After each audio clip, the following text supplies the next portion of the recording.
نحمده ونصلي على رسوله الكريم اما بعد فاعوذ بالله من الشيطان الرجيم بسم الله الرحمن الرحيم الحمد لله رب العالمين الرحمن الرحيم مالك يوم الدين إياك نعبد وإياك نستعين اهدنا الصراط المستقيم صراط الذين أنعمت عليهم غير المغضوب عليهم ولا الضالين صدق اللہ العظیم۔ الحمدللہ رب العالمین، سب تعریفیں اللہ کے لیے ہیں جو تمام جہانوں کا پالنے والا ہے۔ الرحمن الرحیم، بڑا مہربان نہایت رحم والا ہے۔ مالک یوم الدین، روز جزا کا مالک ہے۔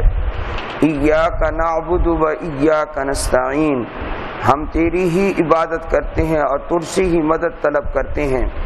اہدنا الصراط المستقیم، چلا تو ہمیں سیدھے راستے پر۔ صراط الذین انعمت علیہم، ان لوگوں کا راستہ جن پر تو نے انعام کیا۔ غیر المغضوب علیہم ولا الضالین، نہ ان پر غضب کیا گیا اور نہ وہ گمراہ ہوئے۔ سورہ فاتحہ کے متعلق ابھی بھی بہت سی چند باتیں باقی ہیں۔ ہم اپنی بساط اور کوشش کے مطابق ذکر کر رہے ہیں، اور آپ حضرات نے دیکھا کہ ترجمے میں ہم نے تھوڑی سی تبدیلی کی ہے کہ الرحمن الرحیم کے دو ترجمے ہوتے ہیں، ایک ہے بے حد مہربان نہایت رحم والا، ایک ہے بڑا مہربان نہایت رحم والا۔ تو عوام میں ایک ترجمہ مشہور ہے، ایک مشہور نہیں ہے، اس لیے میں نے دونوں ترجمے کیے، وہ بھی کیا اور یہ بھی کیا۔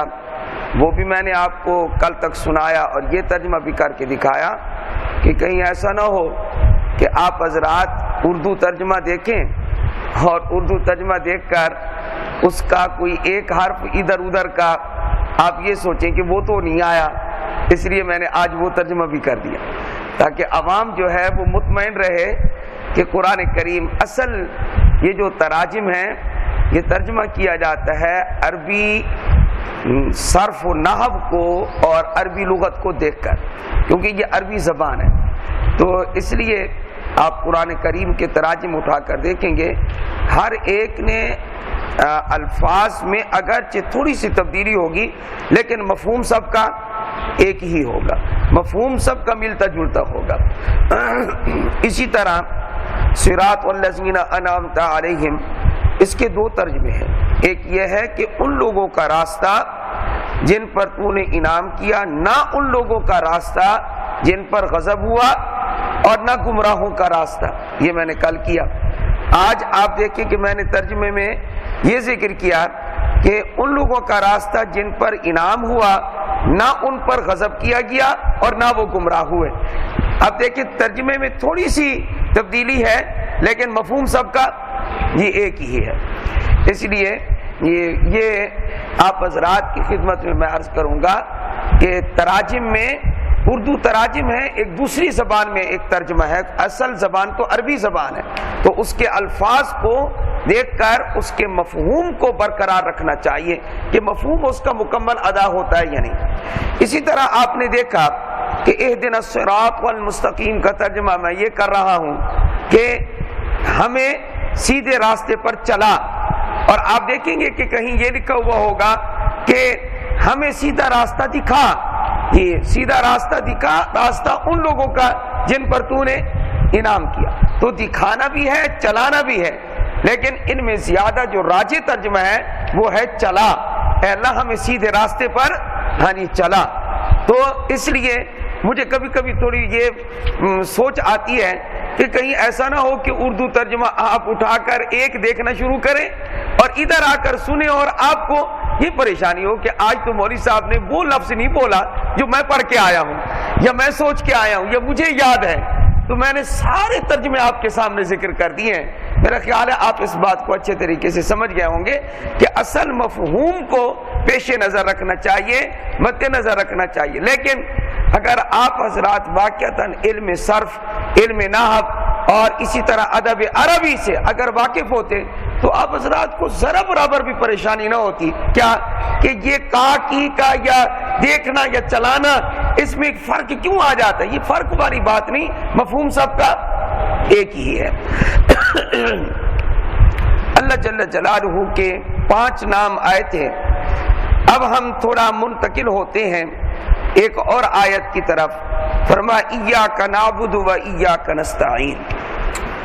اس کے بارے میں آپ حضرات یہ دیکھیں، بنیادی عقیدہ اسلام میں کیا ہے؟ بنیادی عقیدہ اسلام میں توحید ہے، توحید ہے۔ اللہ تعالیٰ نے اپنی توحید کو اس آیت میں بیان فرمایا۔ ایاک نعبد، اے اللہ ہم تیری ہی عبادت کرتے ہیں۔ تیری ہی عبادت کرنے کا مطلب یہ ہے تیرے علاوہ اور کسی کی عبادت نہیں کرتے، اور ہم تجھ سے ہی مدد چاہتے ہیں، مدد طلب کرتے ہیں۔ اب دیکھیں دونوں لفظ آ گئے، کسی نے لکھا چاہتے ہیں اور کسی نے لکھا کہ طلب کرتے ہیں، سب کا مفہوم یہ ایک ہی ہے۔ مجھے امید ہے کہ آپ میرے اس مدعا کو کافی حد تک سمجھ گئے ہوں گے کہ اصل مقصود کو پیش نظر رکھنا چاہیے۔ تو فرمایا ایاک نعبد و ایاک نستعین، اے اللہ ہم تیری ہی عبادت کرتے ہیں۔ سب سے پہلی بات تو میں یہ عرض کروں کہ قریب زمانے میں ایک مولانا عبد المجید ندیم شاہ صاحب گزرے ہیں رحمت اللہ علیہ۔ ان کا پوتا اب ہمارے پاس پڑھ رہا ہے، ہمارا شاگرد ہے، 1 سال اس کا باقی ہے عالم بننے میں۔ وہ جب اس آیت کو بیان کرتے تو فرمایا کرتے تھے ہی کے اوپر زور دو کہ اے اللہ ہم تیری ہی عبادت کرتے ہیں اور تجھ سے ہی مدد طلب کرتے ہیں۔ یہ ہی کے اوپر زور دو اور اس کو پکا لو، اس کو پختہ کر لو کہ عبادت صرف اللہ ہی کی کرتے ہیں اور مدد صرف اللہ ہی سے طلب کرتے ہیں، نہ ہم کسی اور کی عبادت کرتے ہیں اور نہ کسی اور سے۔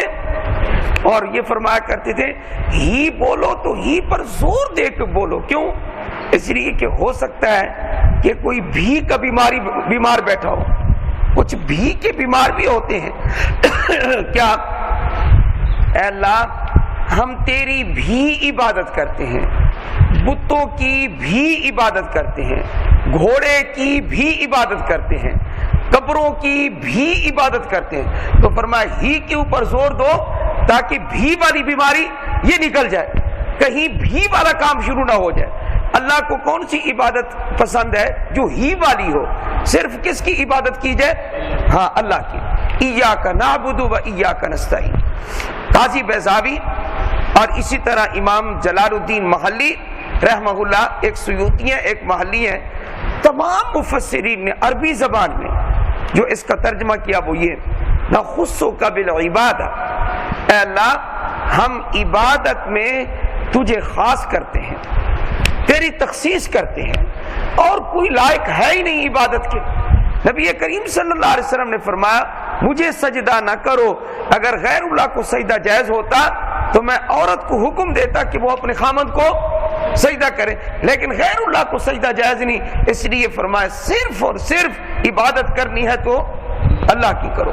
ایاک نعبد و ایاک نستعین، نخصک بالاستعانہ، اے اللہ ہم تجھے خاص کرتے ہیں مدد کے ساتھ۔ اب ذرا مجھے یہ بتائیں، ناراض نہ ہونا، یا شیخ عبد القادر جیلانی المدد بزرگ ہیں، میں نے آپ کو پہلے بھی عرض کیا تھا کہ بزرگ قابل محبت ہیں، قابل احترام ہیں، لیکن قابل عبادت نہیں ہے، قابل استعانت نہیں ہے. قابل استعانت اور قابل عبادت صرف اور صرف اللہ کی ذات ہے. یا علی مدد. اب چاہے آپ راضی ہوں چاہے ناراض ہوں، حضرت علی شیر خدا ضرور ہیں لیکن خدا نہیں ہیں. بہادر ضرور ہیں، صحابی رسول ضرور ہیں، اور چوتھے خلیفہ نبی کریم صلی اللہ علیہ وسلم کے ضرور ہیں، حضور کے چچا زاد ضرور ہیں، اور خاتون جنت کے شوہر ضرور ہیں، حسن و حسین کے والد ضرور ہیں، اور ہمارے ایمان کا حصہ ضرور ہیں، لیکن خدا نہیں ہے. خدا صرف ایک ہی ہے. الہکم الہ واحد قل انما انا بشر. سورہ الکاف ختم ہو رہی ہے. اے میرے نبی آپ اعلان کر دیجئے، آپ کہہ دیجئے انما انا بشر مثلکم، سوائے اس کے نہیں میں تم جیسا بشر ہوں. فرق یہ ہے یوحا الی، مجھے اللہ نے اپنا پیغمبر بنایا، میرے پاس وہی آتی ہے، تمہارے پاس وہی نہیں آتی. یوحا الی انما الہکم الہ واحد، تمہارا الہ وہ ایک ہی الہ ہے. اور دوسرے پارے میں بھی فرمایا الہکم الہ واحد لا الہ الا هو الرحمن الرحیم، تمہارا الہ ایک ہی الہ ہے، اس کے علاوہ کوئی الہ نہیں، وہی رحمان ہے وہی رحیم ہے. قرآن کریم توحید سے بھرا ہوا ہے. قصے کہانیاں اقوال خواب ان پر گزارا نہیں ہے. دین کا دار و مدار ان پر نہیں ہے. دین کا دار و مدار نہ خوابوں پر ہے نہ اقوال پر ہے. دین کا دار و مدار قرآن اور حدیث پر ہے. دین کا دار و مدار فرمان الہی اور فرمان رسول پر ہے صلی اللہ علیہ وآلہ وسلم. فرما ایاک نعبد و ایاک نستعین. لیکن میں ترجمہ کر کے آپ حضرات کو ایک نقطہ بیان کرنا چاہتا ہوں، ترجمے کی طرف توجہ رہے. ایاک نعبد، اے اللہ ہم تیری ہی عبادت کرتے ہیں. یہ بڑے ٹھنڈے دماغ سے سوچنے کی بات ہے. دماغ تو دماغ بلکہ دل سے سوچنے کی. کیوں قرآن و حدیث کو دل سے زیادہ اخذ کیا جائے بنسبت دماغ کے. دماغ کیا چیز ہے؟ دماغ تو کچھ نہیں ہے.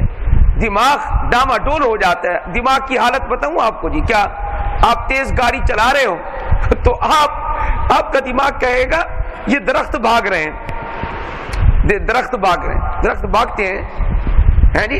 درخت نہیں بھاگتے، بلکہ آپ کی گاڑی بھاگ رہی ہے، آپ تیزی کے ساتھ وہاں سے گزر رہے ہیں. یہ دماغ ہے، یہ آنکھ ہے، یہ سب دھوکہ کھا جاتے ہیں. تو قرآن و حدیث کا علم ایسا ہے، اس میں کوئی دھوکہ نہیں ہے، اس میں کوئی شک شبہ نہیں ہے، اور دل سے اس کو اخذ کرنا چاہیے، اس کا ادراک دل سے کرنا چاہیے. تو فرمایا ایاک نعبد، اے اللہ ہم تیری ہی عبادت کرتے ہیں. اس میں توحید ہے یا نہیں ہے؟ بتائیں ذرا جی. توحید ہے نا جی. بڑی عجیب بات آ رہی ہے جو میں آپ کو عرض کروں. میں نے خود پہلی مرتبہ حضرات مفسرین کے کلام میں اس کو پڑھا ہے. ہم تیری ہی عبادت کرتے ہیں، تیری ہی عبادت کرتے ہیں. لیکن اس توحید میں بھی ایک شبہ شرک کا موجود ہے. آپ دیکھ لیں. آپ کیا کہ بندے نے نسبت کر دی عبادت کی اپنی طرف کے ہم عبادت کرتے ہیں، ہم کرتے ہیں. اے اللہ ہم تیری عبادت کرتے ہیں، کرتے تیری ہی ہیں، لیکن ہم کرتے ہیں. تو ہم تو آ گیا نا اس میں. آپ حضرات نقطہ نہیں سمجھے. آپ توجہ فرمائیں کہ قرآن سمجھ آئے گا. کیا تیری ہی عبادت کرتے ہیں، یہ تو ٹھیک ہے، لیکن ہم نعبد جمع متکلم کا صیغہ ہے. ہم تو آ گیا نا اس میں، ہم کرتے ہیں. تو یہ جو ہم تھا، اس ہم کو، میں کو ختم کرنے کے لیے اللہ نے فرمایا اگلا جملہ بھی کہو. کیا؟ ہم تیری ہی عبادت کرتے ہیں، تیری ہی ہم عبادت کرتے ہیں، لیکن اپنی طاقت سے نہیں، اپنی ہمت سے نہیں.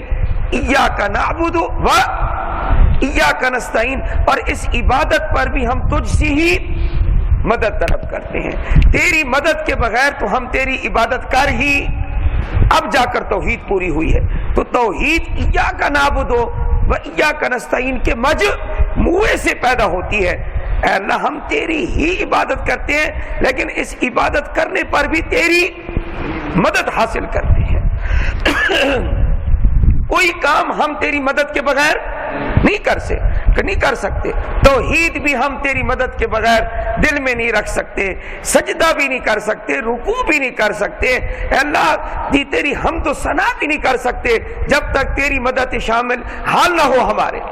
جب تیری مدد ہمارے شامل حال ہو جائے گی, ہمیں حاصل ہو جائے گی تیری مدد, تب جا کر ہم تیری خالص توحید کو ہی اپنائیں گے. تو ایاک نعبد میں توحید ہے لیکن اکمال توحید, کامل توحید کب ہوگی؟ جب ہم کیا کہیں گے؟ وَإِيَّاكَ نَسْتَعِينُ. تیری مدد کے بغیر تو کچھ بھی نہیں ہو سکتا. ہاں جی, آپ اپنی مرضی سے یہاں صبح نماز پڑھنے آ گئے, یہ بتائیں نا جی کس نے توفیق بخشی؟ آپ اپنے گھروں سے اٹھ کے دور سے قریب سے آپ آئے ہیں, پھر اس کے بعد آپ بیٹھے ہیں, آپ کو کس نے بٹھا رکھا ہے؟ ہاں جی اللہ نے. نہ میرے بس میں ہے, مجھے بھی اللہ نے بٹھا رکھا ہے, آپ کو بھی اللہ نے بٹھا رکھا ہے. یہ اللہ کی توفیق سے آپ حضرات بیٹھے ہیں. تو ہم خالص اللہ کی توحید کو اپنائیں گے, خالص اللہ کی عبادت کریں گے, لیکن اپنی طاقت سے نہیں بلکہ کس کی طاقت سے؟ اللہ کی طاقت سے. یہ ہے ایاک نعبد و ایاک نستعین. اگر کوئی کہے میں ہوں, میں حاجی ہوں, میں عمرہ کرنے والا ہوں, میں نے اتنے طواف کیے, میں نے شب قدر میں اتنی عبادت کی, میں نہیں چلتی. ادھر میں نہیں ہے, ادھر میں نہیں ہے, ادھر کیا ہے؟ تو ہی تو ہے. ایاک نعبد و ایاک نستعین. اور واقعتاً ہم کچھ نہیں ہیں, ہم کچھ نہیں ہیں. خدا کے مقابلے میں ہم کیا ہیں؟ نہ پہلے تھے نہ بعد میں ہوں گے. ہماری جگہ پر کوئی اور ہوگا, ان مکانوں میں کوئی اور بسیں گے, اس لیے نیست و نابود ہو کے رہ جائیں گے, نام و نشان مٹ جائے گا, اور صرف نام کس کا باقی رہے گا؟ اللہ کا. وَيَبْقَى وَجْهُ رَبِّكَ ذُو الْجَلَالِ وَالْإِكْرَامِ فَبِأَيِّ آلَاءِ رَبِّكُمَا تُكَذِّبَانِ. میرا خیال ہے یہ جملہ آپ حضرات اچھی طریقے سے سمجھ گئے ہوں گے کہ ایاک نعبد کے بعد ضروری ہے کیا کہنا؟ وَإِيَّاكَ نَسْتَعِينُ. ہر کام کس کی مدد سے؟ اللہ کی مدد سے ہوتا ہے. یہی تو مطلب ہے لا حول ولا قوت الا باللہ. کسی عبادت کی طاقت اور کسی گناہ سے بچنا یہ نہیں ہو سکتا الا باللہ, مگر کس کی طرف سے؟ اللہ کی طرف سے. یہ سب کچھ من جانب اللہ ہے. آپ نے اگر ایک تسبیح اللہ کی ہے تو وہ اللہ کی مدد اور اللہ کی توفیق سے کی ہے. آپ اللہ کا ذکر کر رہے ہیں اللہ کی توفیق سے, آپ کا اپنا کوئی کمال نہیں ہے. ایاک نعبد و ایاک نستعین. اللہ نے ہمیں مٹا کے رکھ دیا ہے.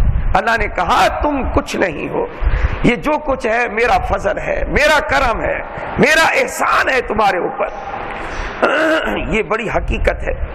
قرآن واقعتاً حقیقت والی کتاب ہے.